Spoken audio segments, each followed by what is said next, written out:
Thanks for having me here today. As said, I'm a preventive cardiologist, and I have a special interest in cardiovascular health in women.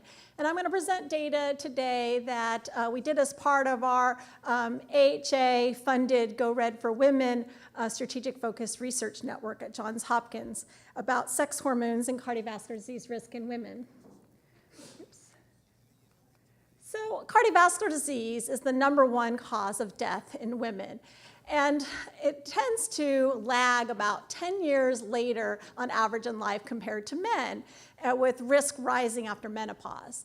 There's also differences between men and women in how cardiovascular disease presents in terms of symptoms, risk factors, and outcomes. And this suggests the role of sex hormones in these processes.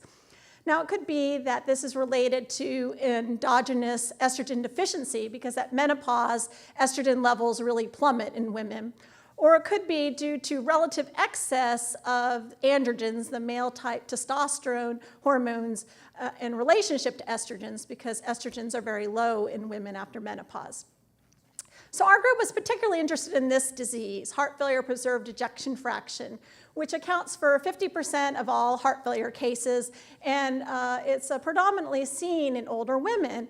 And unlike the other type of heart failure due to weak hearts, this is a problem where the heart is actually squeezing pretty fine, but the heart has become thickened with increased left ventricular mass with a very small LV cavity. So there's an increase in the mass to volume ratio. We call this concentric remodeling. And the aorta, the major blood vessel off the heart, has become stiffened over time. So with a stiff aorta and a stiff heart, this leads to very high pressures in the heart that leads to heart failure, despite the fact that the ejection fraction is normal. And our group was interested in whether sex hormones after menopause relate to this women's increased risk for HFpEF. So to answer these questions, we used data from the Multiethnic study of atherosclerosis. This is an NIH-funded prospective cohort study that recruited individuals back in the years 2000 to 2002. And there was about 2,800 postmenopausal women in this cohort with an average age of 65. They were of 4 race ethnicities by design, and everybody was free of cardiovascular disease at baseline. So no heart attack, strokes, or heart failure at entry. And at this time at enrollment, about 1/3 of the women were on hormone therapy, although I will say after publications of the Women's Health Initiative and other clinical trials, hormone use plummeted over the trial, and we did account for hormones in our analyses.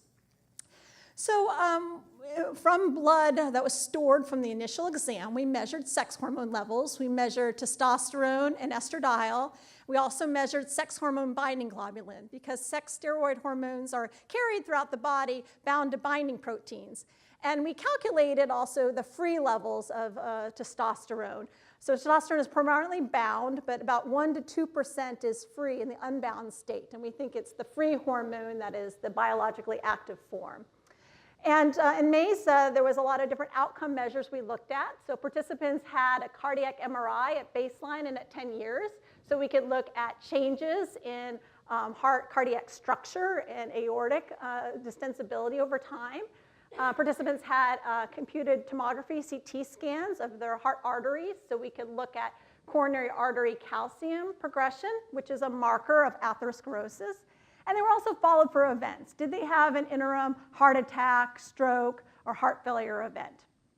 So in the first paper I'll talk about was published this February in M.H.S. We looked at sex hormones and LV structure.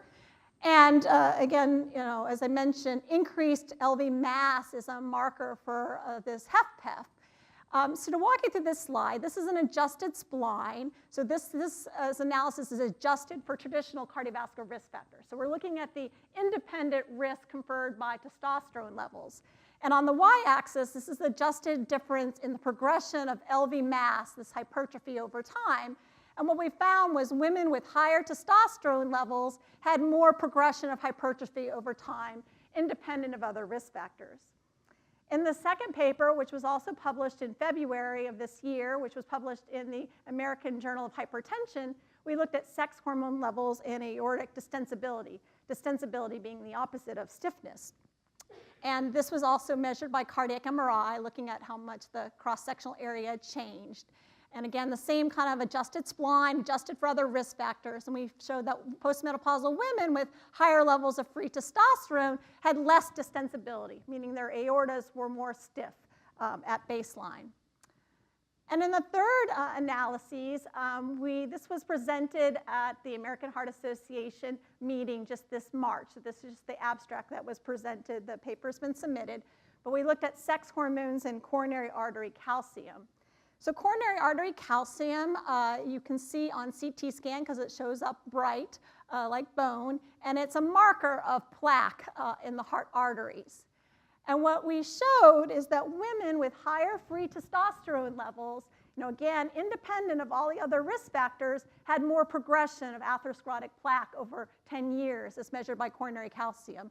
In adjusted analyses, if we were to compare the top decile, the highest versus the lowest of free testosterone, there was a 26% increased risk of progression. And we just plotted here the 90th versus the 10th percentile of testosterone. This is set up a little different with follow-up time over 10 years, and this is adjusted progression of the calcium scores. And women with the higher testosterone levels in red had more progression of plaque, independent of all the other risk factors of heart disease. And in the final paper, now this one, we presented an abstract already, but the paper is embargoed until May 28th. So please keep this in mind for this slide and the next slide, not to tweet these for 2 weeks. But we're excited about this one. This was looking at sex hormones and incident cardiovascular events. It's being published in the Journal of American College of Cardiology. So I already showed you that testosterone is related to adverse remodeling, with aortic stiffness, with plaque. But what we really care about is it related to events we care about, heart attacks, strokes, heart failure? And the answer is yes, it is.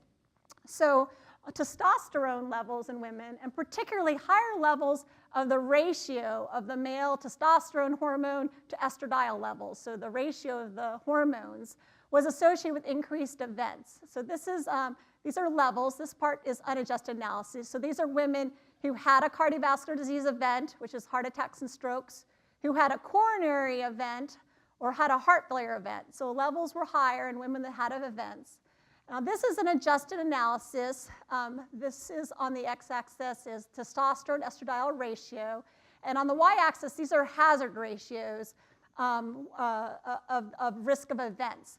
And what we showed is that women, and this is adjusted for all age and all the other risk factors for heart disease, blood pressure, lipids, everything, we showed that women with higher androgen levels had increased hazard of having a subsequent cardiovascular disease event in the green, a coronary event in the red, or heart failure event in the yellow over 12 years of follow-up.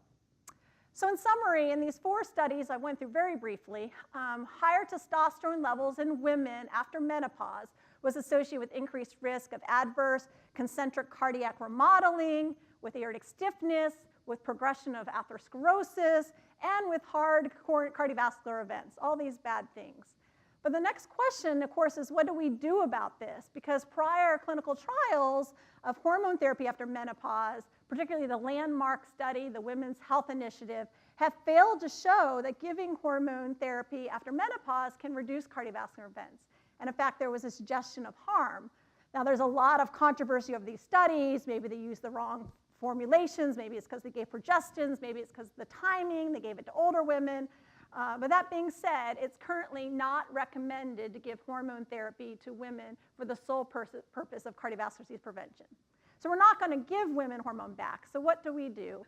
Well, our results at least show that sex hormone levels, these help provide some mechanistic insight about maybe why men get heart disease earlier from being maybe testosterone toxic, or why women's risk increases after menopause, particularly if they have more of the male type hormone pattern.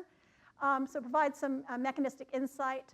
And although we currently are not routinely measuring sex hormone levels in women after menopause, our results may suggest that maybe if we did, it possibly could identify higher risk women that might benefit for other risk reducing strategies. For example, in premenopausal women, we know that polycystic ovarian disease, a condition that has more androgens, those women benefit from more intensive lifestyle changes in weight management. So in summary, we really need further studies to identify individual patient risk factors that interact with sex hormones so we can help develop and implement preventative strategies.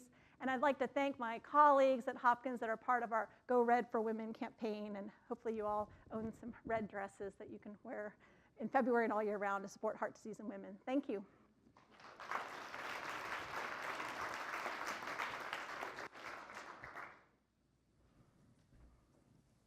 We have time for a couple of questions. Hi, could you go back a couple slides to the bar graphs? I think it's 3 slides back or 4. That one. Uh-huh. Are those error bars?